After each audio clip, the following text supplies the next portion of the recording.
Assalamualaikum warahmatullahi wabarakatuh. Perkenalkan nama saya Rita Gipaus dari NPM 205705109. Pada kesempatan kali ini saya akan menjelaskan mata kuliah teori bahasa dan automata. Teori komputasi merupakan cabang ilmu komputer dan matematika yang membahas apakah dan bagaimana suatu masalah dapat dipecahkan pada model komputasi menggunakan algoritma. Ilmuwan komputer bekerja dengan abstraksi matematika yang dinamakan model komputasi.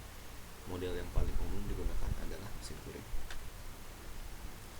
Mesin Turing ditemukan oleh Alan Turing. Alan mengimplementasikan konsepnya pada sebuah mesin yang diberi nama Turing. Model komputasi pada mesin Turing tersebut akhirnya digunakan menjadi model komputasi pada mesin komputer. Mesin Turing bisa dianalogikan sebagai komputer sederhana dengan jumlah state sebagai memori, pita sebagai memori sekunder, dan fungsi transisi sebagai program. Mesin Turing digunakan sebagai model yang sesuai untuk menentukan apakah suatu fungsi dapat diselesaikan oleh komputer atau tidak. Komputasi modern memiliki ciri sumber daya yang disediakan bersifat heterogenus atau terdiri dari berbagai jenis perangkat keras, sistem operasi, serta aplikasi-aplikasi lain. Komputer terhubung ke jaringan yang luas dengan kapasitas bandwidth beragam. Komputer maupun jaringan tidak terdedikasi bisa hidup otomatis waktu-waktu yang tanpa jadwal yang jelas. Problem solving of modern computation. Yang pertama ada akurasi atau floating point. Tipe data floating point memiliki range penyimpanan numerik yang besar, sehingga dapat digunakan oleh komputer untuk melakukan komputasi yang akurat. Yang kedua ada kecepatan atau hash. Komputasi harus dapat dilakukan dalam waktu yang cepat ketika mengolah suatu data, sehingga perlu metode kecepatan untuk mengolah perhitungan dalam waktu singkat. 3. Problem volume besar atau downsizing or parallel.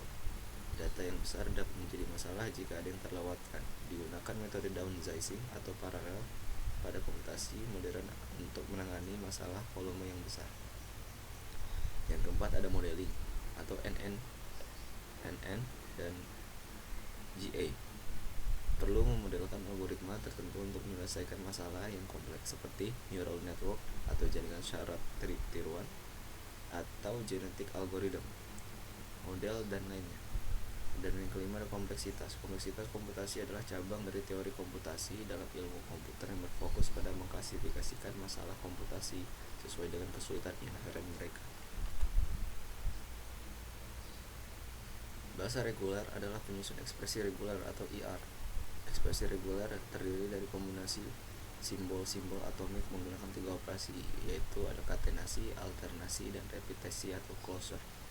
Pada kasus scanner, simbol-simbol atomik adalah karakter-karakter di dalam program sumber. 2 buah ekspresi reguler adalah ekuivalen jika keduanya menyatakan bahasa yang sama. Kemudian ada notasi ekspresi reguler. Yang pertama ada subscribe. Berarti bisa tidak muncul, bisa juga muncul berhingga kali 0 sampai n,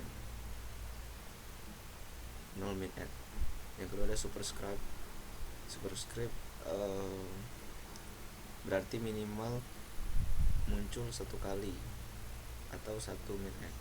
Yang ketiga ada lambang plus, berarti union atau bisa diganti dengan notasi U. Dan keempat ada titik, berarti konkatenasi, biasanya tanpa ditulis titiknya, misal AB sama dengan A titik B. Operation on regular language. Yang pertama ada operasi regular alternasi. Alternation adalah pilihan satu dari antara 2 buah string. Contoh alternatif XY sama dengan X atau Y sama dengan ABC atau 1, 2, 3. 3 sifat aljabar alternation. Ada operasi alternation bersifat komutatif, operasi alternation bersifat asosiatif. Elemen identitas operasi alternation ada dirinya, sifat distributif concatenation terhadap alternation. Yang kedua ada operasi regular repetisi. Repetisi membolehkan ekspresi dari konstruksi yang diulang beberapa kali. Contoh terdapat 2 operator yang digunakan, yaitu superscript dan superscript plus dan superscript bintang. G world titik 2 sama dengan letter plus itu menyatakan sebuah kata terdiri atau atas 1 atau lebih huruf. Logo bintang akan menyatakan 0 atau lebih huruf-huruf, dan sebuah kata harus paling sedikit memiliki satu huruf sehingga kita menggunakan plus. Thank you, terima kasih. Mungkin itu saja yang bisa dapat saya sampaikan, kurang lebihnya mohon dimaafkan. Assalamualaikum warahmatullahi wabarakatuh.